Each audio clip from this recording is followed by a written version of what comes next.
Hello guys! Welcome to my YouTube channel, Ikay! For today's video, tuturuan ko kayo kung paano mag-exchange ng points to coins gamit ang USDT sa Popo Live.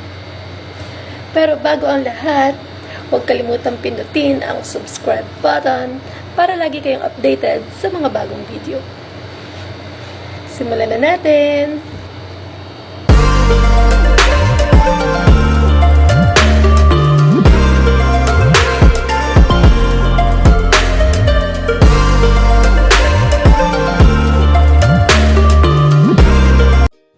Hello guys! Para makapag-exchange coins, dapat na-reach nyo na ang level 9. Pindutin ang top up.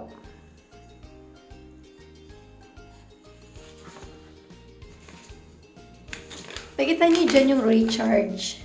Then, pindutin natin yung USDT.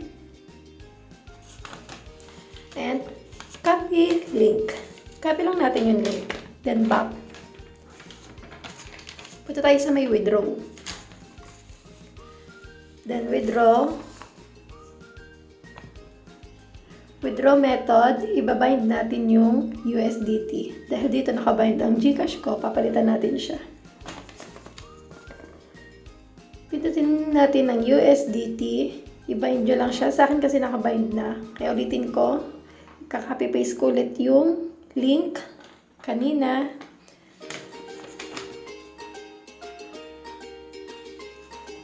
Then, submit.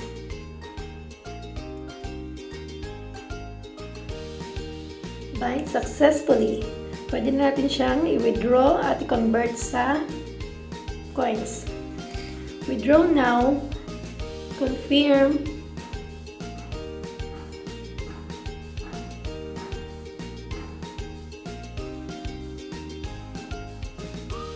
Wait lang natin siya. Mga 5 minutes siya bago siya lumabas sa akin. Punta lang tayo sa may message. Tignan natin ang ating request kung na-aprobahan na ba siya. Iintay lang natin siya ma-aprobahan. Pag na-aprobahan na siya, makaka-receive ka ng message. Ayan, naka-receive ako ng 100,700.